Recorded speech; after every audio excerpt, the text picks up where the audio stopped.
嗨，大家好，我是坦平叔。今天是2025年3月27号，这一期咱们继续聊聊恒大清盘，聊聊中国的房地产。先看一个外媒的消息小道消息关于李超人。这个前一阵子李超人要卖港口掀起了这个舆论的哗然这个香港的大公报连发了几篇文章追问或者就告诫李超人商人也有祖国。今天这个彭博社说有关部门已要求国有企业暂停与李嘉诚及其家族相关企业开展任何新的合作。这个都是传言消息到底属实不属实还不知道。说知情人士表示该指令是上周应高层的要求向国有企业发出的，由于涉及私人事务，他们不愿透露姓名。他们补充说现有的合作不受影响。根据该指示，国有企业不会立即获得与这位大亨有关的业务活动的批准。知情人士说监管机构还在审查该家族在境内和海外的投资，以便更好了解其业务范围。彭博社统计说，李嘉诚的长江合计只有 12% 的收入来自香港和中国大陆，其大部分业务遍布欧洲，尤其是英国、北美和澳大利亚，涉及零售、电信、港口和公用事业等行业，与国有企业几乎没有任何业务往来。李嘉诚的私人投资部门维港投资也将项目重点放在海外。据其网站显示其投资的公司 80% 以上位于欧洲国家，美国、加拿大和澳大利亚、新西兰。他说，尽管如此长江实业该集团的房地产子公司目前由李嘉诚长子李泽钜领导，按面积算，其长期租赁投资物业组合的1/5位于内地，而该集团用于开发待售房地产项目的土地储备大部分位于中国。什么意思呢？大家自己品味吧。一边是诚恳的请求外资回归，对吧？昨天咱们节目说了，用了回归外资要回归。一边对吧？这个采取这种措施对李超人这个确实这感觉是哪儿不对劲，似乎是对吧？这个不协调这外资他敢来吗？民企他不害怕吗？但愿彭博社这个消息是这个不靠谱的。我们再看这个中指研究院公布的一个数字说2025年1季度全国有超过100个省市出台政策，超150条，政策频次保持较高水平。由于当前多数城市限制性政策已基本放开，叠加去年4季度以来市场出现持续修复，今年1季度各地政策优化力度有所趋缓。1季度各地政策优化方向集中在调整公积金贷款、发放购房补贴，多省加速落地收购闲置存量土地，出台有利于好房子建设的规划政策等。它整体来看，中央及地方层面1季度房地产工作主要涉及促需求、去库存、防风险和新模式4个方面。这个咱们以前就说了只要这个各个地方救市措施还在出台，那至少说明这个楼市目前还不够稳的。如果已经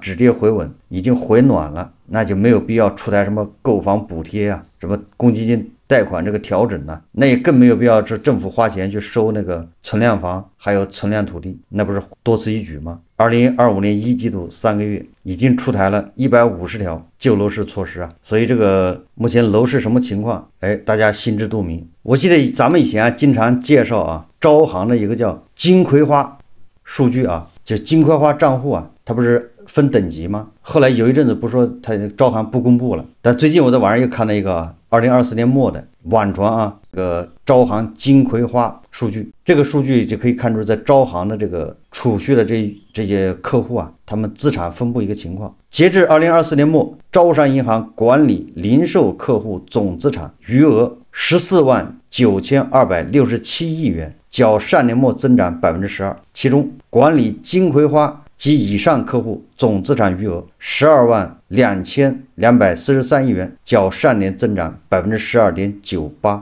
你就从这个可以看出来，就是咱们以招商银行为例这个金葵花及以上的总资产在增加增加的速度比这个招商银行零售客户总资产速度要快，说明什么呢？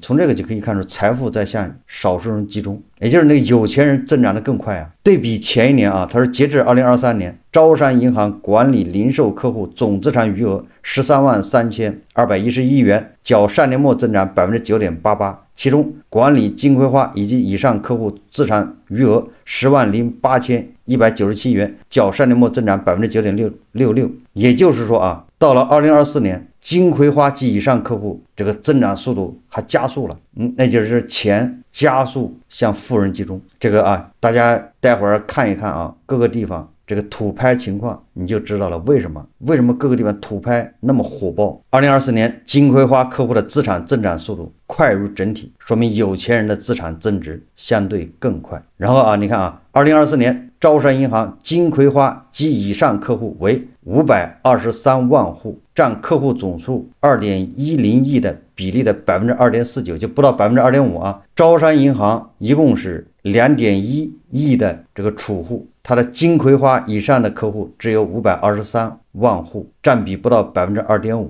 而金葵花及以上客户总资产余额12.2243亿元，占总资产14.9267亿元，比例 81.9%， 也就是 82%。金葵花用户啊，一共是523万户，他们的资产占 2.1 亿储户的 82%，2.5% 的人占有 82% 的财产。那这是招行的啊，咱们只能说拿这个去做一个参考，这不是中国这个整个的一个居民财富分布情况。但是招行有没有代表性呢？再对比一下2023年的数据，说2023年招商银行金葵花及以上客户464万户，占客户总数 1.97 亿的比例 2.36%， 而金葵花及以上客户总资产余额108197亿元，占总资产133210亿元的比例的 81%。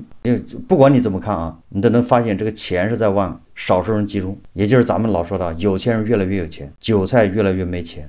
从招行的金葵花客户就已经说明了这个问题。这几年钱不好赚，但是婆罗门人家照样能赚钱，婆罗门受的影响非常少，这就出现了各个地方北上广深、杭州、成都豪宅，对吧？改善型的出现日光，当天就抢完，5000万一套的房子，大家排队去买，一开盘就没了，是不是？北京、上海、深圳、成都都是这个现象。但是你说那些这1万多1平米的，就是工薪阶层的刚需房卖不动，那房子100-200万一套，给你 15% 的这个首付，对吧？然后 85% 的贷款，这韭菜都不买。那个豪宅啊，那可是很多都是全款买啊，根本就不贷款。你看啊，这简直每天都有微信放啊。这每日经济新闻报道说，楼面价首次突破4万元每平米。楼面价啊，建发房产33.47亿元夺得成都金融城地块。3月27日，位于成都金融城3期 H10 地块出让，该地块占地49亩，容积率 2.5%，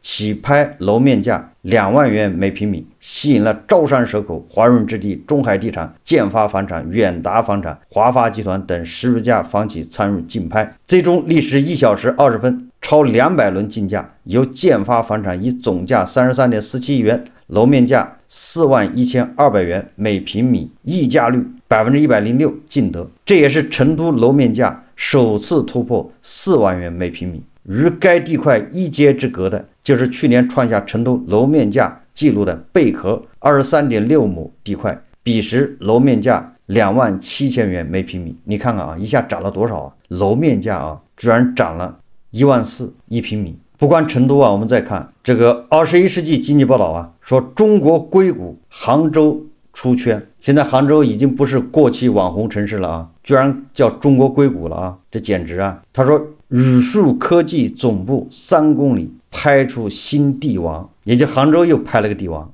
他说春节后 DeepSeek 火了，宇树科技也火了，杭州也出圈了。紧随而来的是各地政府部门、企业、个人纷纷涌向杭州高新，也就是滨江技术产业开发区，对六小龙进行参观拜访。城市出圈也为经济和房地产发展带来了机遇。3月25日，杭州6批次土拍中，滨江集团以总价52元，楼面价77409元每平米，溢价率近70%将滨江区水电新村地块收入囊中，再度刷新杭州新单价地王。这块地距离宇树科技总部所在地丰达创意园仅3公里左右啊！原来杭州李小龙是干这事的。这个上海咱就不说了啊，上海那个楼面价都拍了11万了，北京好像也拍了个10多万了吧？楼面价，那你说那盖好了卖，怎么知道20万呢？1平米啊！从去年开始啊，这个一线城市，再加上这成都啊、杭州，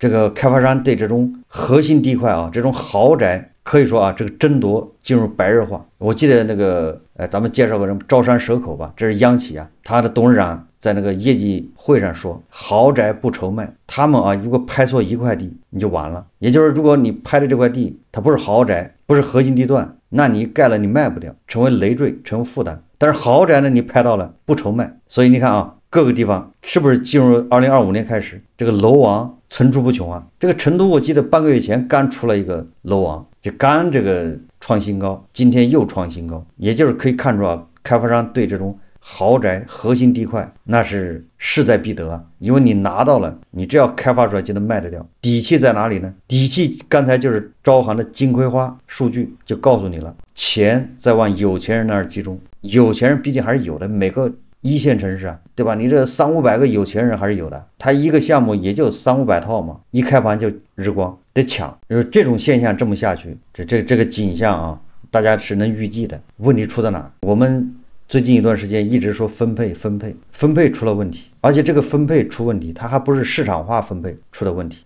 如果是市场化分配出问题，这个不要紧。你比如说吧，今天对吧，又说这个字节跳动的张一鸣成首富了，这个不要紧呢。还有这个什么 DeepSeek 的梁文峰啊，又成什么首富，还是什么财富排行榜排第几名？又说雷军对吧？雷军又成首富。我觉得这些企业家对吧，这些搞创业的，他凭借自己的公司，凭借自己的这个事业，他成首富，这可以理解，你可以把它视为是市场化。张一鸣啊，他也并没有用他的有什么特权，人家 TikTok 整到美国去了，全球都在用，这个你不服是不行的。虽然我对他这一套有意见啊，但是你不能否认是哪一种分配出问题呢？实际上就是权钱勾结，大大小小的婆罗门，这里面出问题了，对吧？我们对这个张一鸣成首富，梁文峰成首富，雷军成首富，我们不持反对意见，我们是叫乐见其成，也这个社会就应该给他们这样的回报，他们才能带动经济啊，带动就业啊，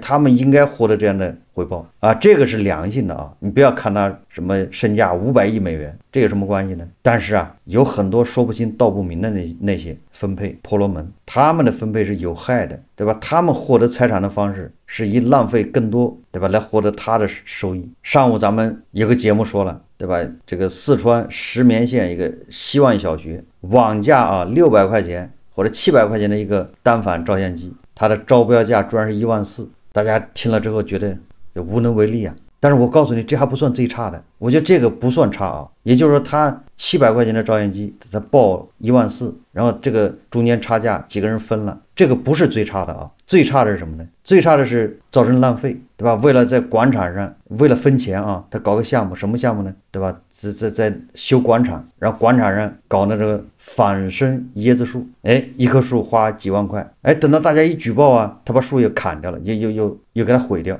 这个你看啊，他们相关人等每个人赚点钱，但是整个项目毁掉，就是为了他们赚那么一点钱，他浪费了更多的钱。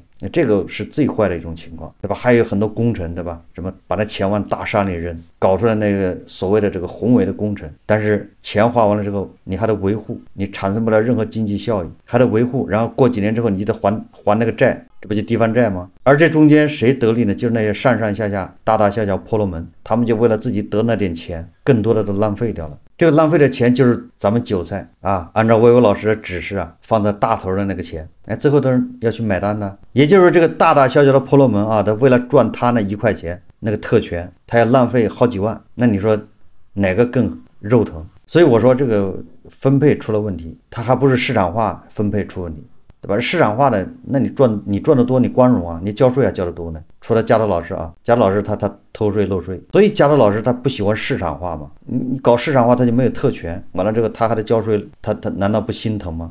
如果走集体的话，加德老师就可以搞特权，他就不用交税。所以大家现在啊就见怪不怪了，现在大家就要明白为什么一线城市，对吧？那个20万1平米的房子根本就不愁卖，但是那些工薪阶层刚需房就不好卖了，一边是海水，一边是火焰，这种现象能持续吗？我表示怀疑啊。我们再看啊，这个叫中国硅谷啊，杭州，这个钱江晚报报道啊，他说杭州楼市仍是买方市场，杭州房价要开始涨了吗？钱江晚报报道啊，他说啊，在楼市高峰期，所有的税费和中介费都由买家承担，这也是在卖方市场特有的现象。卖家要求净到手价。那么最近的市场交易中，买卖双方税费究竟是如何分配的？这个买卖双方对税费的分配就反映出这个市场，对吧？谁占优势？以前都是由买家负担这个税啊，那就说明是卖方市场，对吧？你不买，你不承担这个税，我就不卖了。你上哪儿买，你都是承担税。那现在呢？他说啊，钱江世纪城一位中介告诉记者，以钱江世纪城顶流亚运村为例，3月截止到目前的成交数据是桂冠东方25套，亚奥城13套，日耀之城5套，但在实际成交中，买卖双方仍各自承担一半中介费，但像亚运村这样的小区，房东一直不愿意承担税费。从去年开始交付的案例，大部分都由买家承担所有税费，也就是说，好的小区啊还是卖方市场，但是有很多小区已经是买方市场了。它是什么？成交量第一的小区，什么杨柳郡，在2020年、2021年时，通常中介费、税费均由买家承担，而卖家只要求净到手价。前年开始，陆续有房东愿意承担一半中介费以及个税。3月截至目前，杨柳郡已经成交了38套，中介费均由买卖双方各自承担，部分卖家也会承担个税，因为在实际操作中，卖了再去买可以退个税。钱江新城2期也是热门改善板块，比如玉润前朝府3月已经成交了11套，其中小户型成交单价6.5到6.7万元之间，大户型165平的成交单价在7.2至7.4万元之间。这一套房子都是1000多万，也不是韭菜啊，能销售得起的。城东中介小张告诉记者，这个价格比起小区新房时期5.9万元每平米的均价，并没有太大的盈利空间。比如大户型新房有房源买入单价甚至达到了6.8万元，加上这些年的资金成本，只能算是保本微利。也就是中介说的啊，这个什么钱江新城2期啊，你在4年前买的，它这房子差不多吧？你4年前买的，你现在看上去价格好像涨了，但是你要一卖，你根本不赚钱，保本微利。他说，因此这样的行情下，房东也没有办法强势。小张表示啊，钱江新城2期的成交案例中，中介费也都是各自承担一半，部分房东也会承担个税。比如此前西江揽月轩有套163平的房源，房东买入价是1098万元，最后二手房成交价只有1068万元，你看看啊，拿了4年还赔了30万，完了房东还承担一半增值税，那整个房东呢炒这房子至少赔100万，4年赔100万啊！这就是杭州二手房。这钱江新城2期呢还是新楼盘，位置还是不错的。所以我以前就说了，你要炒房的话，你看着价格好像涨了，等到你卖的时候你就发现了，你靠炒房赚钱，你简直是做梦。现在已经过了这个行情了。在市中心老破小的成交案例中，德佑文辉店经纪人透露啊，说房东都会承担个税以及一半中介费，也有一些房东会打出税费全包的优势，但是羊毛出在羊身上，通常这样的房源价格上房东不会做出很大让步。中介表示啊，也就是说啊，现在杭州的这个房东已经开始让步了，也就是说以前纯卖方市场，现在已经是慢慢过渡到买方市场。综合多板块的成交情况，目前真实交易过程中，中介费基本上为买卖双方各自承担，税费则分情况。热门小区的二手房仍由买家全部承担，但大部分房东会主动承担一部分税费。因此目前二手房行情还未回到卖方市场。这个是钱江晚报报道的啊，这个要说唱空的话，那也是钱江晚报在唱空啊。最后我们再看一个南京的楼盘啊，这个是韭菜刚需所期盼的。这是中国经营报报道啊，作者叫方超、张家正，他的标题叫南京高科一项目割肉促销啊，南京高科开发的一个楼盘割肉促销。怎么割肉促销呢？1.9万拿地价1.8万起出售，也就是这个房子楼面价是1.9万，开发商1.9万拿的地，现在房价是1.8万，那你说开发商不是割肉吗？那你那个钢筋水泥建安成本不要钱吗？他比他拿地价格还便宜1000。这在南京市新房价格实现4连涨背景下，南京高科旗下一项目却出现了面粉贵过面包的现象。说近期位于南京市主城区的高科紫瑶新苑项目以1.8万元每平米起的价格销售，引发市场关注。据了解该项目2020年拿地时楼面均价19713元每平米，2023年首开时销售均价3.1万元每平米。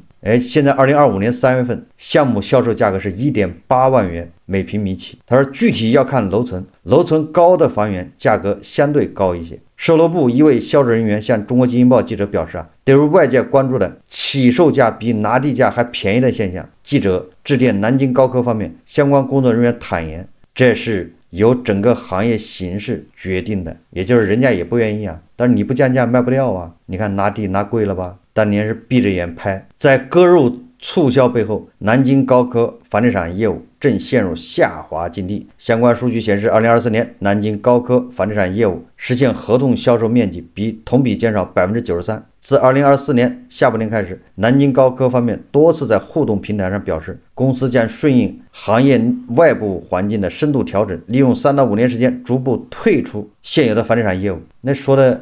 那不就是南京高科要清仓大甩卖吗？也就是以后不玩房地产了，我把这卖掉为止，玩不起了。封盘1年多后低价抛售，一向以中高端产品形象示人的南京高科日前因低价抛售这个房源引发市场热议。项目上一次加推低区房源总价在200万元以下，像22层、23层高区房源价格在200万出头。这个售楼部的一位销售人员向记者表示该项目为精装修交付，准现房上次推出的2栋楼仅3-4天时间就全部卖完了。在快速去化背后，南京高科开发的项目正面临面粉贵过面包问题。将时间拉回到2020年5月20号，当天南京市成功出让6宗地块，成交总价69亿元，其中位于栖霞区的这个 G15 地块吸引20多家房企争夺。在经过56轮竞价后，南京高科控股子公司最终以总价20.4亿元拿下，楼面价19713元每平米。2020年5月20号那正是恒大暴雷前一年，这个正是房地产疯狂的时候。当时去化情况确实不太理想，卖了大概80套。南京市当地一位行业人士向记者表示该项目所在区域不是新城区，而是老城区。说实话，从之前3.1万元每平米销售均价看，性价比不是很高，3万1卖不动。现在只能改成1万8，也不能叫抛售吧。我们也是参考了附近楼盘价格的。南京高科相关工作人员向记者表示，起售价之所以低于拿地价，这是由整个行业形势决定的。我们也想卖3万元每平米，但是市场可能不接受，也只能降价销售。这么一说的话每个地方这个房子你不还有降价空间吗？居然地价比房子还贵了。如果你要考虑到地价也虚高呢，那言下之意也就是还有进一步下降的空间。你看看总价卖200万的房子，你得疯狂降价，对吧？你3万1降到1万8，比那个拿地价还便宜，这么往出卖，就这么卖都难了。这就充分说明这个韭菜没钱，韭菜想要房子没钱。但是你看那2000万的房子、3000万的房子，那是日光。你看这说明啥问题好，这期节目我们就聊到这里，感谢大家收看。如果喜欢我的节目，会订阅转发，也可以在下方留言评论，谢谢大家。